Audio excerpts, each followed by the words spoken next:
debris removal prior to the storm.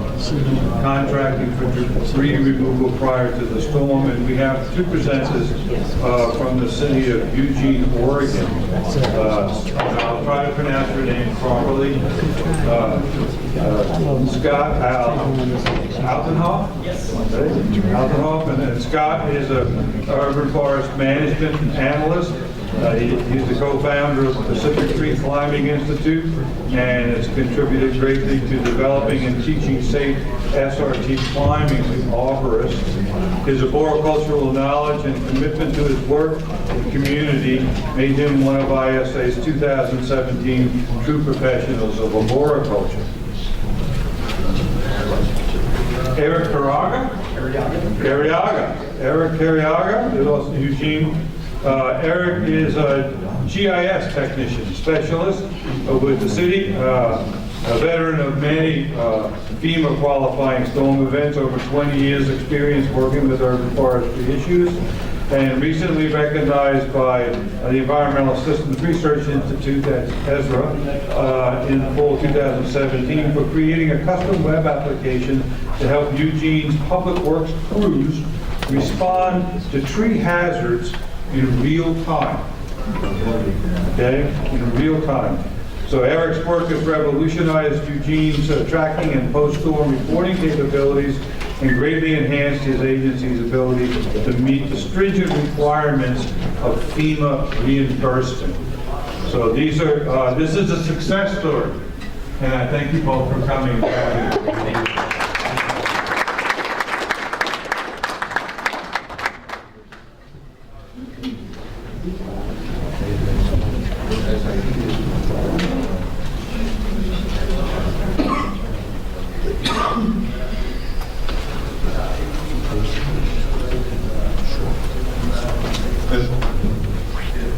We're not going to use microphones. I assume everyone can hear me okay? Well, it's a real honor to be here. We are delighted to take part in this conference, especially given the caliber of folks who preceded us. So we'll try and keep things lively and engaging. I know it's the end of the day, so we'll move briskly. We'll try and keep our voices up and get you out of here on time. But for that, we'll hopefully share a story with you that will hopefully be translatable to your own municipalities.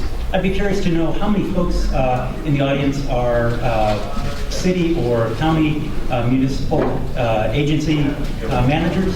Great. So hopefully this will be especially pertinent for you. In 2014 and 2016 respectively, we suffered two catastrophic ice storms in Eugene that really challenged us. And in the first storm, we did not have a proactive contract in place. And in 2016, as a result of our experience with the first storm, we did have one in place, and it made all the difference in the world. So our objective today is to share some of the lessons that we've learned. Some of the images there show some of the situations. So we want you to know a little bit about where we're from. Again, we're from Oregon. How many of you are familiar with Oregon or not? It's about as far away as you can get in the country. So we're literally a catty corner from you here. My first time to Florida. Thank you very much for your nice weather. It's not 7 degrees in Eugene, but it is 49. I checked it on my phone a few minutes ago, so it's definitely nicer. Eugene's about 100 miles south of Portland. We have a very moderate climate. I heard some of the other speakers saying 3 to 5 inches of ice is an event that they might experience every 20 years. That is not the case in Eugene. We have very mild climate. We grow big trees. We get an inch of ice like we did in the 2014 and 2016 storm. That's unusual for us. It causes catastrophic damage. Very unusual. In my 30 years in Eugene, the most ice we've had is a fraction of that. So this, because it, unlike what Rich was saying, is commonplace every 10 years in the Midwest, this really sets back. Our trees are just not well adapted for it. This shows a slide of one of our traffic signs. It's a little hard to see on the screen, but we had roughly an inch of ice accumulate throughout the city, and we estimate as a result of this these two storms, which were very similar in terms of their damage, we lost about, collectively, between the two storms, about 2 to 3% of our canopy cover, which translates to about over 10,000 trees damaged, both on public and private property. Just give a quick run through of our objectives today. Our hope is to provide you with, first and foremost, a quick reminder as to why proactive contracting is important. We suspect you're very familiar, as previous speakers have mentioned, proactive planning is the essence of preparedness. And we know you're probably familiar with why it's good to have a contract in place, but we hope to really stress that for you.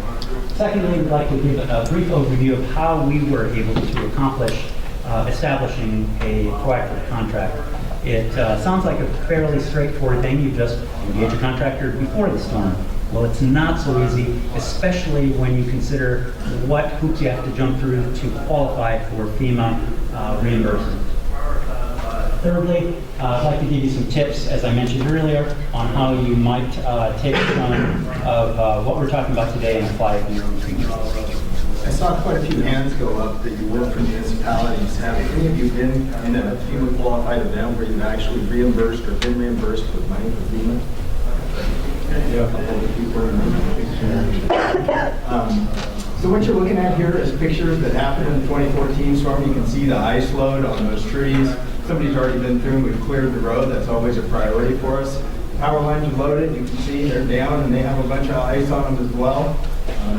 Kind of a typical scenario. This is the kind of damage we were seeing all over the place. A tree on the lines, through the house. And then this one's a particularly interesting story for us. That's a live line. It's actually arcing and sparking. It's really close to Scott's house, and I'll let Scott give you the specifics of how long that went on for and why. So that 2 houses down from mine, and that was about 6 o'clock at night, right about the moment that that critical point where trees started collapsing every couple of seconds, or branches within trees. And in this case, an oak branch made contact with the primary line, and I guess I knew it beforehand, but I never really understood in this way. When you receive so much ice, it prevents the mechanical breakers from tripping. So despite making contact rounding out and breaking the wire, this burned for about 3-4 hours, and it was just like a huge arc welder. And you can imagine if that live wire were making contact with a building. We had numerous tree fires.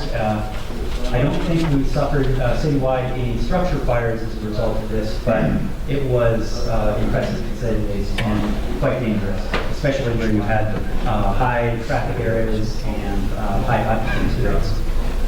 One thing to stress, you see the height to diameter ratio of those tall conifers in the background there. That is a defining characteristic of our trees in the Northwest. I think it's fair to say that relative to other areas in the country, our tree heights, and I'd be curious to, I hope to touch base with you folks who've done the allometric modeling. If I know the diameter to biomass is a pretty well understood phenomenon, but I'd be curious to know how that translates to height and how that factors into play. Very quickly here, we were surprised. On the left is a shot from the 2014 situation. As I mentioned, the 2 storms, 2014 and 2016, were very similar. The only difference was we had a bit of snow preceding the 2014 event, as you see on the ground there. But it surprised us greatly in that the species that we had formerly thought were very storm-proof, that we never really focused on in terms of structural pruning and crown reduction, such as these pin oaks. They're the trees, the hardwoods, that suffered the most. So pin oaks are native black, or native white oaks, Oregon white oak and California black oaks, suffered greatly. And then London plane, those are all species that I had previously thought were very immune to storm damage, but they were the ones which were hardest hit. In contrast, softer woods like cottonwood, poplar, tulip poplar, and sweet gum fared extremely well. I don't quite understand why that is.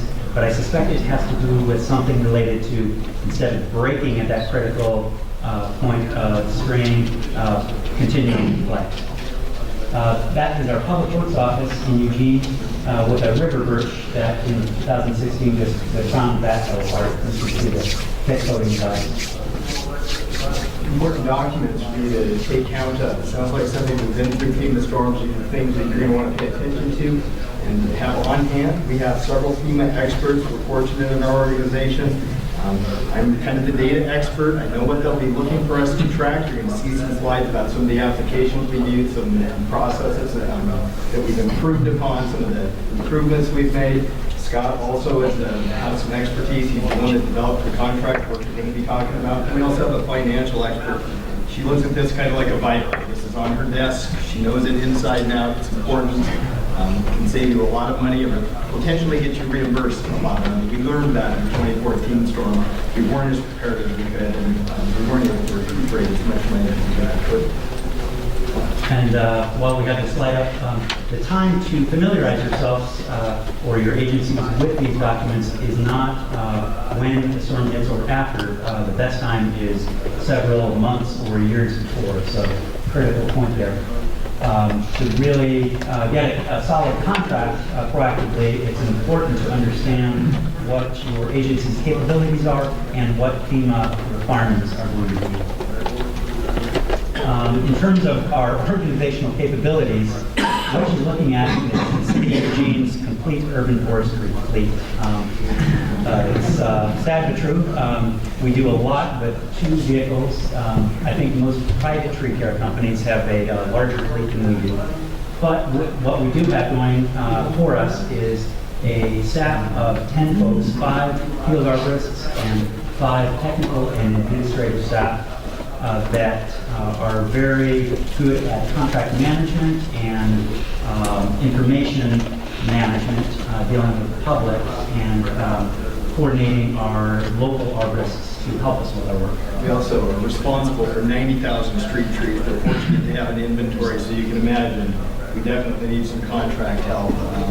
Pruning cycles are extremely long, even with the contractors that we do have on board. A lot of trees to take care of, but very small numbers.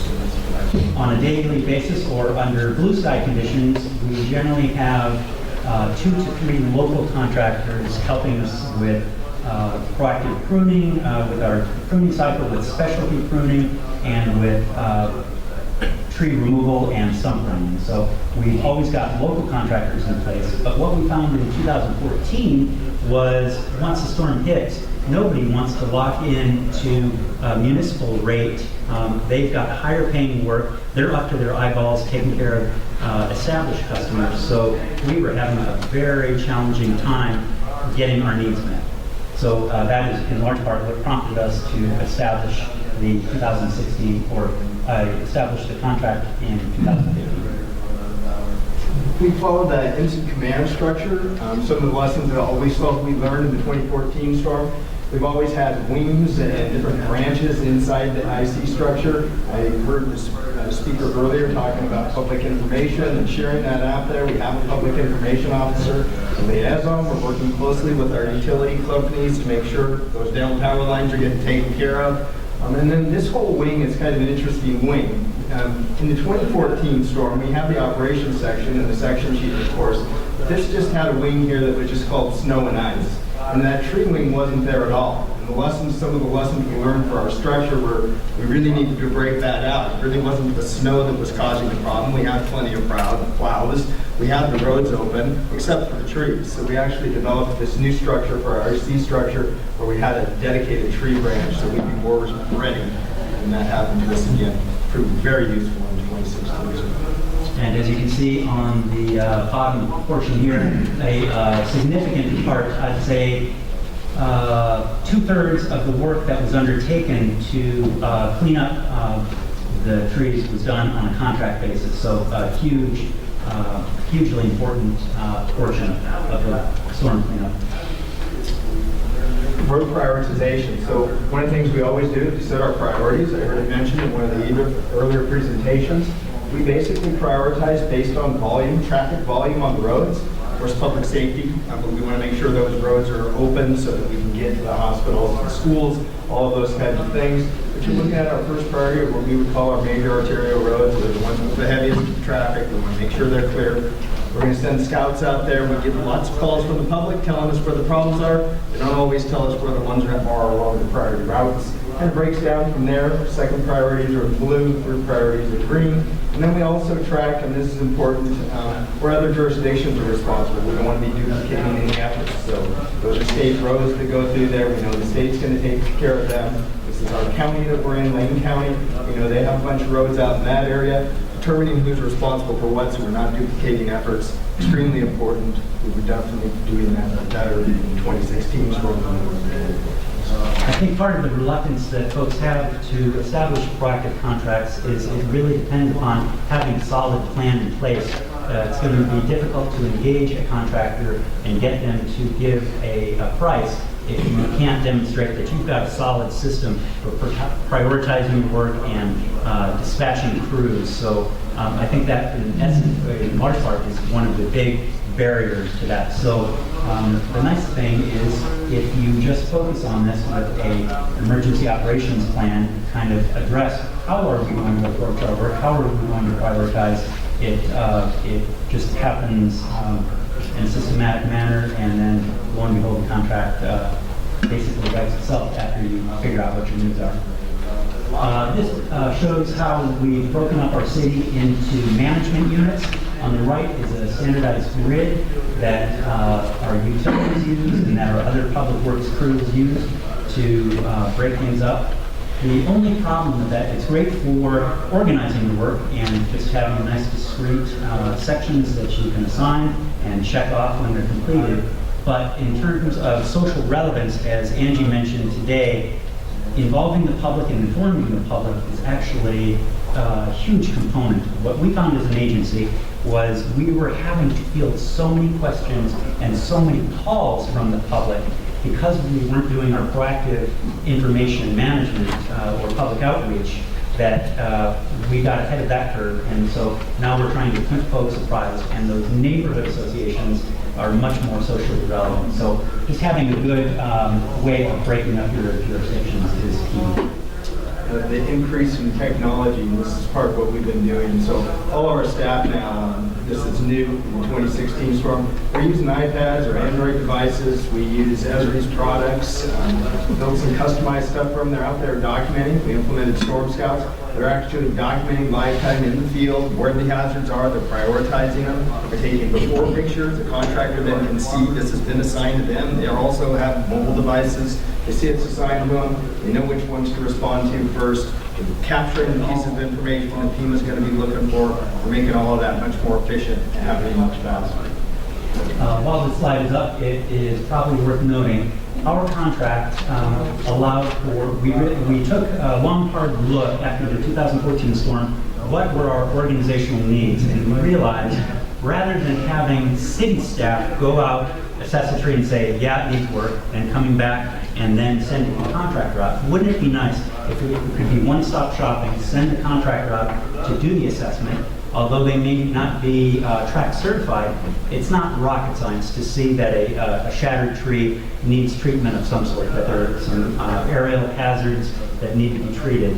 So our contract specified that we were looking for a contractor with sufficient expertise and capacity to go out, inspect a site based on a geographic sweep of an area, and do a hazard assessment, prioritize the severity of that hazard, treat the hazard, deal with the debris, and document all the activities simultaneously. Just one-stop shopping, very efficient, and although it's probably, it seems like a higher order of task than many companies may generally have the staffing for, it wasn't that hard. We found with a bit of training, if you can factor that into the contract, just explain what you're looking for, and then calibrate. Go out with the crews and say, how would you rank this? What would you say needs to be done? That happened in under 3 meetings, so that proved to be very effective. One thing I will mention, You can't quite see it, but on each of these iPads, thanks to Eric's work in GIS, historically, one of our greatest problems was our field staff didn't have a complete understanding of ownership of trees. Was this a tree in the right of way, or is it a private property tree? We don't want to get bogged down with dealing with trees that aren't our responsibility. We'll certainly clear the right of way and treat public hazards, or even if it's a private tree, treat those branches or portions that affect public safety, but we're not going to go and fully deal with a private property tree. By having the right technology and the right layers, we can detect, or the field staff know, this is a public or private tree. I can't tell you how important that is. So information management, and conversely, not just empowering field staff, but thanks to the GIS technology, the bottlenecks that used to occur in our command center, now it's a two-way street of communication, real time once again, so it just really changed things for the better. This is just a quick demonstration of some of the data fields that we're collecting. Basically, it's very small work order, so anytime someone calls in a service request, kind of tagging it to that, the species of the tree, the size of the tree, the address of the tree. We try and bundle wherever possible, so the number of trees, what field is that? Tree diameter, specific notes, and perhaps most importantly, XY coordinates for FEMA inspection after the fact. And just to make sure that we don't lose any critical data, it's painful sometimes to have to fill out a paper form to, in addition to the electronic entry. But if we ever had a really catastrophic situation, our crews are trained, and it really doesn't have that much time. It's a few seconds per site. So we also, as mentioned earlier, knowing how we're going to prioritize a situation is extremely important. So we just followed a national standard. First thing we go after are trees that are down, that with injured people caught in an automobile at home. Secondly, we go after trees down blocking arterial streets. Thirdly, we go after trees blocking exit from individual residences, which may not seem that important, but if you're also fielding calls, 10 calls per each incident, going after this before the next one starts to make a little more sense. Although I will say these are interchangeable. The next one is trees split or destabilized, or large branches broken that have high probability of failing or causing personal injury or property damage. I would say 80% of the situations we faced were these last two categories, 3 and 4. Lastly, or second to last, trees or branches fallen and fully blocking non-arterial streets, and then lowest priorities, trees fallen and at rest on homes or automobiles. Assuming that there's no major structural damage that, say if it's raining heavily and we can minimize that damage, we'd probably bump that up. But the gist is, it's a guideline, but it's important to have those guidelines. It is important to have flexibility. Contextual details will really ultimately determine how we prioritize. Came up with standardized, I know we're going to be falling a little bit behind, so we're going to have to move through the slides here pretty quick. We found out a standardized way to mark trees so that it was easy for contractors or crews that were responding to the work to know what we wanted done. You can see we've got a little bit of tape on that tree. The hazards have already been removed, but now we want that tree removed. That's what that slash is signifying. And one of the things we found in Eugene, people are so attached to their trees, they would assume that every time they saw flagging on a tree, such as in the center photo here, that tree was slated for removal. So in 2014, perhaps 1/4 of the trees that we had identified for treatment had their flagging removed. So we realized, good intentions, but it set us back. So we got smart. We started supplementing flagging with a blotch of paint. One dot denotes the fact that the tree has been identified and is in our system. It sounds like a small thing, but by doing proactive public information outreach, the public now knew, oh, I don't have to call that in. It's been identified, it's in the system. And then after treatment, a second dot to show that this has been having room for this always obvious that the hazards have been removed, but the tree still looks ratty. It's a small thing, but these field protocols can really save a lot of time and money. This here shows the contract, and basically we were really trying to limit the response time frame. In the 2014 storm, believe it or not, we tried to do everything largely in-house, and the cleanup effort extended to about 9 months, which, talk about burning out a small crew. We were really trying to do it through our urban forestry staff, and we really ground them down. Likewise, the public was not happy with that extended time frame. We received calls saying, when are you going to come and deal with my tree? It's been months now. And perhaps the most painful lesson was FEMA does not reimburse municipalities for force account labor. So our in-house labor is not compensated. They would compensate 100% for contract labor, but not for our in-house labor, because they're assuming you're paying them anyway. And so right there, given those 3 reasons, establishing whatever time and money it takes to establish a proactive contract comes back to your municipality tenfold by dealing with proactive contracts. So again, some of the advancements in 2014, what you're looking at is all the calls that came in the first 2 days. There's about 1,200 pins on that map. That's an electronic system. We take those calls in from the public. Some of the improvements we made, you can see right now, and that it's just a blue pen. It's kind of like getting an email that doesn't have any subject line in it. You have no idea what this is. Not great, but definitely better than sticky notes or something like that. So we're definitely making some progress. And if you go to the next slide, Scott, I can start to click through these and we're running out of time.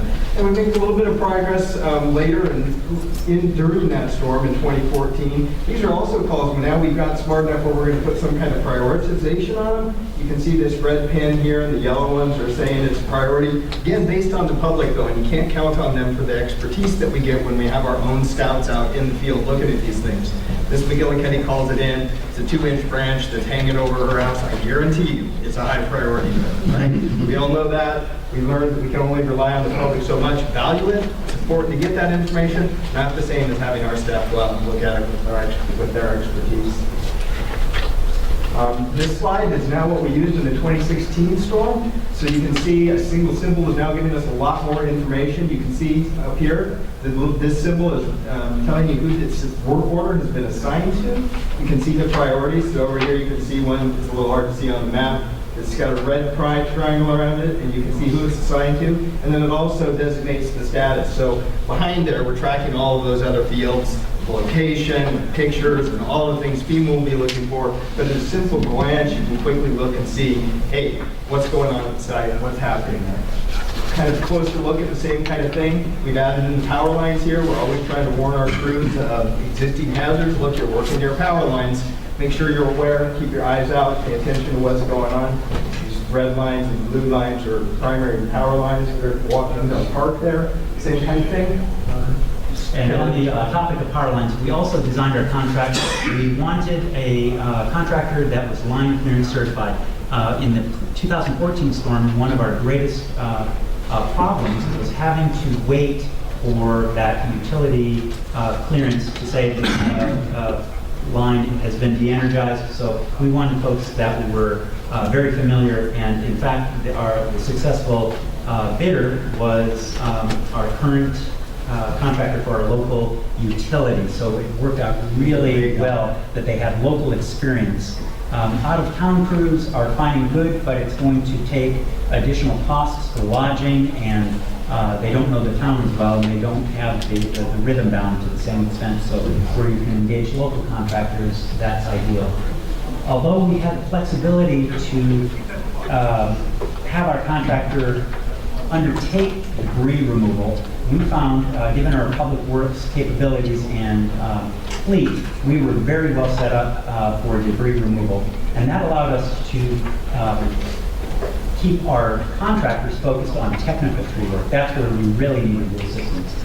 We have a robust leaf collection program throughout town, so probably 15 10-yard dump trucks and backhoes and skilled operators who know the streets left and right and have the routine down. So we found it far more efficient and cost effective to just have our contractor doing the tree work, leaving the limbs in place, and then we'd come and get them in bulk and deal with bulk lining rather than trying to chip them up.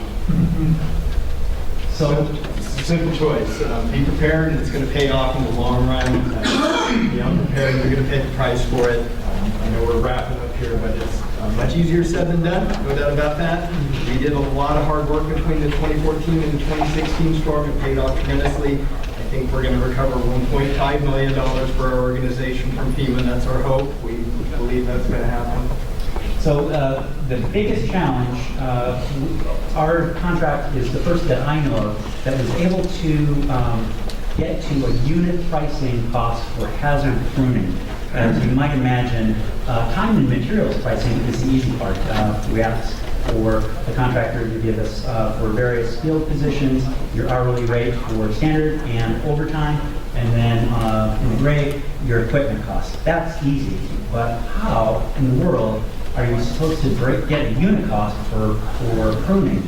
A 30-inch tree in an open field is going to take 10 minutes, whereas a 30-inch tree near a college campus that is near power lines, high traffic area, and so forth could be an 8-hour ordeal. There's no contractor in their right mind that is going to lock in to a pricing schema based on unit pricing, so we found it very challenging, if not impossible, to get that. So went back to the drawing board, and after many months found this patch, or this bridge that allowed us to get from that time and materials pricing. And to keep it simple, we basically allowed for two scenarios, a standard scenario or a complicated scenario.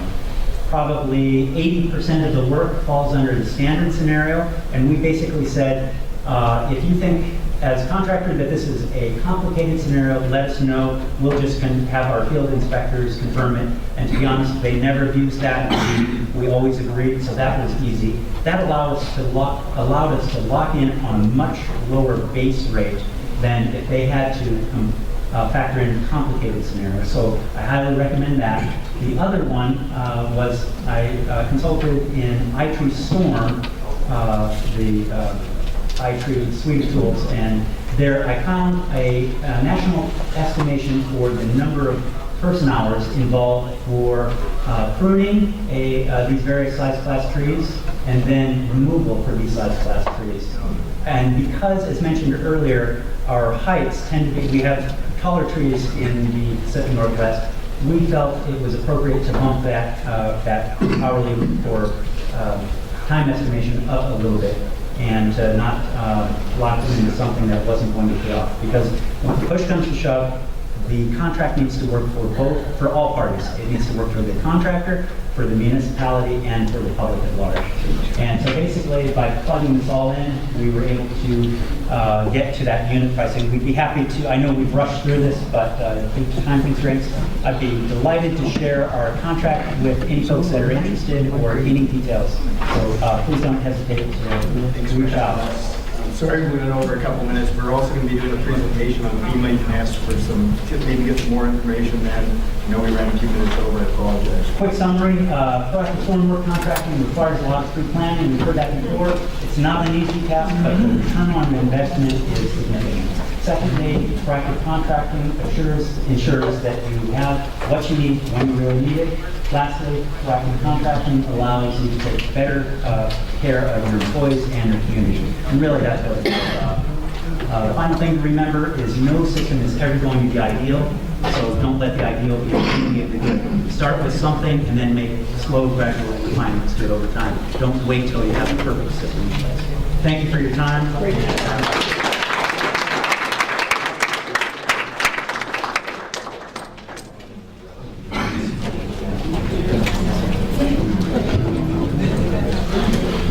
Okay, so we're done for this afternoon. All right, so two things again. As you walk out the door, all the sign-up sheets, all CEUs, and those who need a ride back to the hotel, out to the curb, and your chariot will wait.